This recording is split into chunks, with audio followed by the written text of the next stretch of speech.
বয়স 55, ঠিক 55। নেক্সট ফেব্রুয়ারিতে 56 হবে। 9 ফেব্রুয়ারি, সবাই শুভেচ্ছা দিয়েন।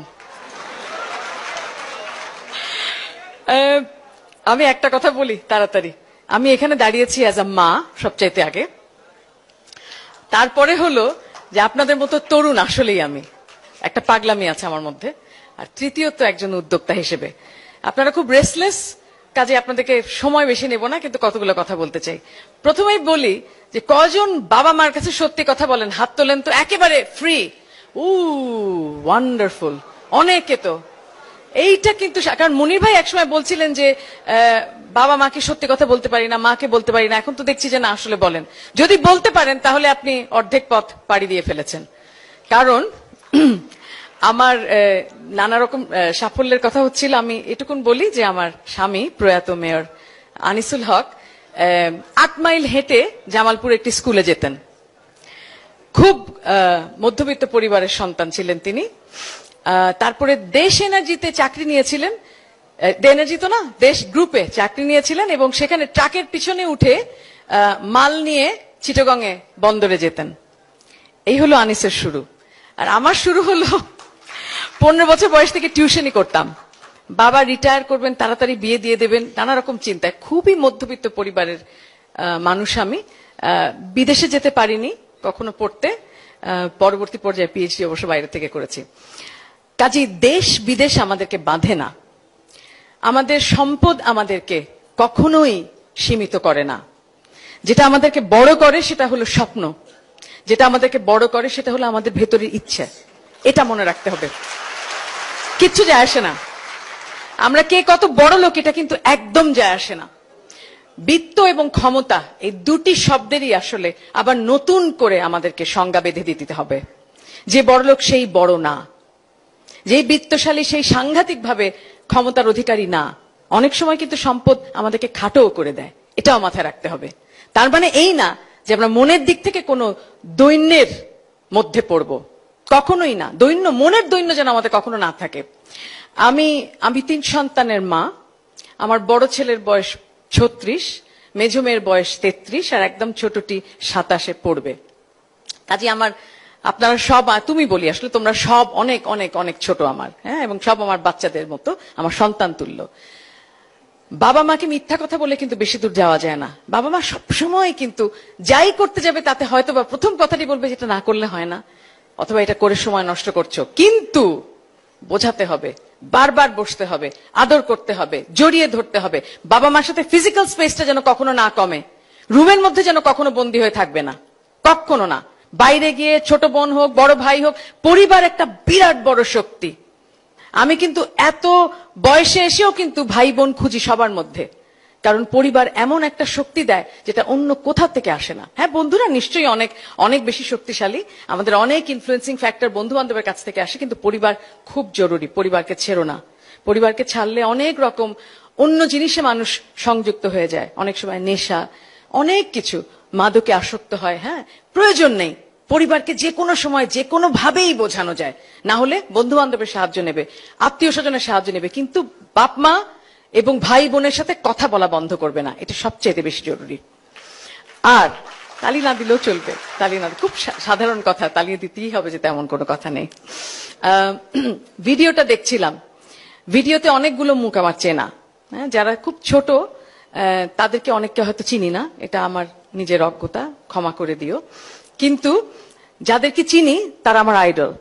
যেরকম জাফর ইকবাল সাহেবের মতো একজন শিক্ষক হতে চাই, ইকবাল হাবিব স্থপতির মতো একজন বন্ধু হতে চাই, ইলিয়াসের মতো একজন তরুণ উদ্যোক্তা হতে চাই। খোলা মাঠ দেখে মনে হয় যে এখনো কিছু একটা খেলি। বহু বছর আগে কখনো টেনিস আর স্কোয়াশ খেলতাম, জীবনে আর খেলা হয়নি, কখনোই হয়নি। এখন টেবিল টেনিস খুঁজে বেড়াই যে কোথায় টেবিল টেনিস খেলতে পারবো, এখনো কোনো জায়গা করতে পারিনি, কিন্তু এখনো টেবিল টেনিস খেলতে চাই, এটা জরুরি। মনির হাসানের মতো লোককে দেখলে মনে হয় আরে ভাই এ তো সাংঘাতিক মেন্টর, ওর মতো মেন্টর হতে চাই। কাজে আমি আজকে ওই ভিডিওতে যে কজন ছিল সকলের মতো হতে চাই। আমি মতিউর রহমানের মতো একজন এডিটর হতে চাই, আমি আনিসুল হকের মতো ওরকম ভালো লিখতে চাই, সবগুলো চাই। কাজে চাওয়ার কোনো শেষ নেই, সময়ের কোনো শেষ নেই। আমার আগের বক্তা বলে গেলেন যে টাইম ম্যানেজমেন্ট খুব দরকার।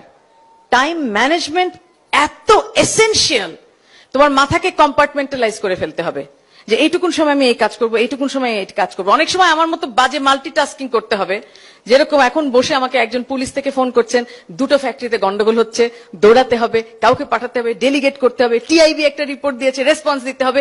আজকে রানা প্লাজার ষষ্ঠ বছর, 6তম বছর, সেটাও আমাকে সামলাতে হবে। সবকিছু মিলিয়ে মাল্টিটাস্কিং আমাদের জীবনের একটা এমন অংশ, সবকিছু একসাথে করতে হয়। কাজেই আমি কবিতা লিখি, কাজেই আমি গান শুনি, কাজেই আমি বই পড়ি, কাজেই আমি অফিসে পাগলের মতো দৌড়াই, কাজেই আমি চেষ্টা করি পড়াশোনা করে পিএইচডিটা করতে, এবং সব করেছি। আসলে দেখো, তারুণ্য এমন একটা জিনিস, এটি সব সময় আমাদেরকে তাড়া করে ফেলে। তরুণ না হলে কিন্তু হৃদয়ে আমরা কখনোই এগোতে পারবো না, মনে থাকতে হবে। হ্যাঁ, আর আরেকটি জিনিস মনে রাখতে হবে, উদ্যোক্তা হতে চাও খুব ভালো, রিস্ক নিতে হবে, নিতেই হবে। তোমাদের নিরাপত্তাহীনতায় ভোগার কোনো কারণ নেই। তোমাদের নিরাপত্তাহীনতার জায়গাটা আমরা কিন্তু ভরে দিয়েছি। তোমাদের আগে যারা আমরা আছি, আমাদের মানে তোমরা তো আমাদের সন্তানের মতো, কিন্তু আমরা বাপ মারা কিন্তু তোমাদের অনেকগুলো দায়িত্ব করে দিয়েছি। থাকা খাওয়ার তোমাদের অনেক সময় চিন্তা করতে হয় না অনেকের, আর যদি চিন্তা করতে হয় তার মধ্যেও সংগ্রামের মধ্যেও একটা আনন্দ আছে। সংগ্রাম করতেই হবে, শর্টকাট নেই। একটি আমার খালি কমপ্লেন আছে তোমাদের বিরুদ্ধে, তোমাদের জেনারেশনের বিরুদ্ধে, তোমরা আসলে শর্টকাট জেনারেশন। এই শর্টকাট জেনারেশন আর ধুরো জেনারেশন, কথায় কথায় কেমন আছো ধুরো, কি করছো ধুরো, এই যে ধুরো জেনারেশন আর শর্টকাট জেনারেশন, এই দুটো বন্ধ করতে হবে। You must be optimistic about life. Life is endless, time is endless. টাইমকে তুমি বাঁধবে তোমার ইচ্ছে মতো, তোমার প্রয়োজন মতো। তুমি কখনো খপ্পরে, টাইমের খপ্পরে পড়বে না। সময় নেই এই কথাটা বলবে না, সময় সব সময় আছে।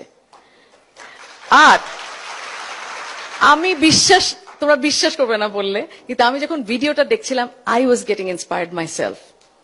আমি আসলেই যখন মুনিরের কথা শুনি, আমি আসলেই উজ্জীবিত হই। কেন হই? কারণ ও গুছিয়ে সত্যি কথাটা বলে, সহজ করে সত্যি কথাটা বলে, ও স্বপ্ন দেখাতে পারে। হ্যাঁ, যদি মুনির হাসান স্বপ্ন দেখাতে পারে, আমরা কেন স্বপ্ন দেখব না? যখন ক্রাউন স্ট্রিট সিমেন্ট এখানে দাঁড়িয়ে বলতে পারে যে আমরা পাশে আছি, আর যখন আমি দাঁড়িয়ে বলতে পারি হ্যাঁ আমিও তোমাদের পাশে আছি, আমার ফ্যাক্টরিতে তোমরা আসছো না কেন? তোমরা কেন আমাদের ফ্যাক্টরিতে এসে খুঁজে দেখছো না লাইনগুলোতে কি নতুন জিনিস করা যায়, কি নতুন উদ্ভাবন করা যায়? আমাদের প্রোডাকশন লাইন কি সারা জীবন এই থাকবে? মুনির হাসান কিন্তু 4th ইন্ডাস্ট্রিয়াল রেভলিউশনের কথা বলে গেলেন। তো এরপরে আমরা কোথায় যাব? আমার এই 30 লক্ষ শ্রমিক বললেই হলো মুনির হাসান যে 1 কোটি নতুন চাকরি হবে? কিভাবে হবে দেখিয়ে দেন, বলেন আজকে কিভাবে হবে। এই শ্রমিকগুলোর তো আসলে সেই শিক্ষাগত যোগ্যতা নেই, তাহলে এই শ্রমিকগুলো কি হবে?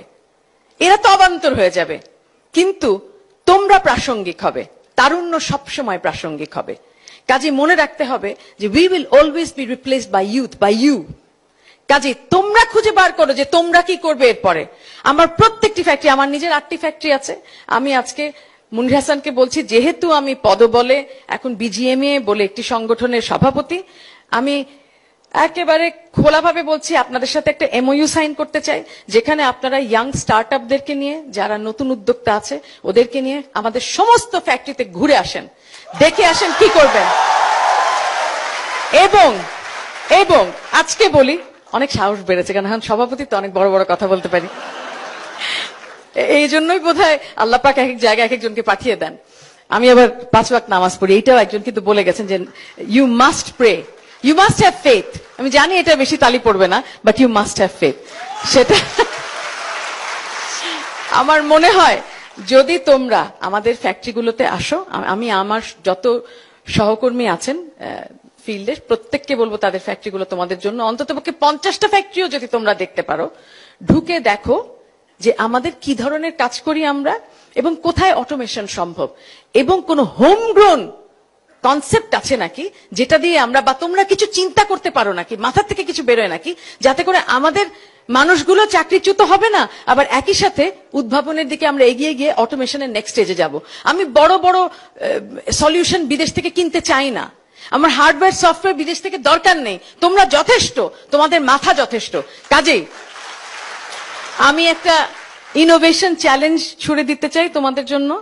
মুনির হাসান, আপনাকে আমি বিনীত ভাবে অনুরোধ করছি যে আপনি আমাদের সাথে বসেন, একটা এমওইউ সাইন করেন বিজিএম এর সাথে। আমরা একটা এই তরুণ প্রজন্মের জন্য ইনোভেশন চ্যালেঞ্জ ছুটতে চাই, এবং কি হবে, আমরা কিভাবে তোমাদেরকে পুরস্কৃত করব, এবং আমরা খুব কিপটে হব না, এটুকু তোমাদের আশ্বস্ত করতে পারি।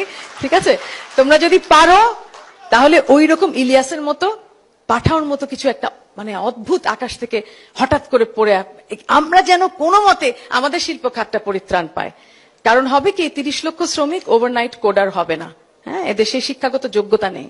ওদেরকে এস্টোনিয়ায় একেবারে ক্লাস 1 থেকে কিন্তু ম্যাথ এবং কোডিং শেখায়। আমাদের শিক্ষা ব্যবস্থায় কিন্তু সেটা হয় না। আমি আজকে প্রথম আলোর মাধ্যমে সবাইকে বলতে চাই যে যদি আমাদের শিক্ষা ব্যবস্থা একটা আমূল পরিবর্তন আনতে চাই, তাহলে আসলে এস্টোনিয়ার এক্সাম্পল ফলো করে গ্রেড 1 থেকে কোডিং এবং ম্যাথ শেখানো উচিত, একেবারে কম্পালসারিলি। ম্যাথ তো করে, কিন্তু কোডিংটাও। আমার মনে হয় এটা আমাদের হয়তো বা কিছু সাহায্য হতে পারে। কথা না বাড়াই, এটুকুন বলি যে পাশে আছি তোমাদের, সবসময় সাথে থাকবো। কারণ তারুণ্য, আবার বলি, তাড়া করে ফেরে, এবং তারুণ্যকে কখনোই আসলে ছুঁড়ে ফেলে দেওয়ার মতো না। তারুণ্যে হতাশা থাকতে পারে, কিন্তু তারুণ্য আবার নিজের শক্তিতেই জ্বলে ওঠে। হ্যাঁ, সবসময় মনে রাখবে, যখনই সকালে উঠে খারাপ লাগবে, go out for a walk, দৌড়ে আসো, এক্সারসাইজ করো, ওয়ার্কআউট করো, এন্ডোরফিন রিলিজ হয়। You must make sure that you give life its best shot. তোমরা মনে রাখতে হবে ইউ আর ভেরি প্রেশাস। তোমাদের সময়টা অনেক জরুরি। আমাদের সময় তো শেষের পথে, তারপরেও আমি এই 55তে দাঁড়িয়ে বলি যে আমি চিরতরুণ। কাজী তোমাদের তো অনেক সময় বাকি আছে। এত লম্বা সময় পাড়ি দিতে গেলে নিজেদেরকে এফিশিয়েন্ট করো, চিন্তা করো কিভাবে আমাদের সাথে যোগাযোগ রাখবে। আমি বারবার কিন্তু যে কোনো এই মুনিরের যে কোনো প্ল্যাটফর্মে এসে বলি যে ভাই যোগাযোগ করো।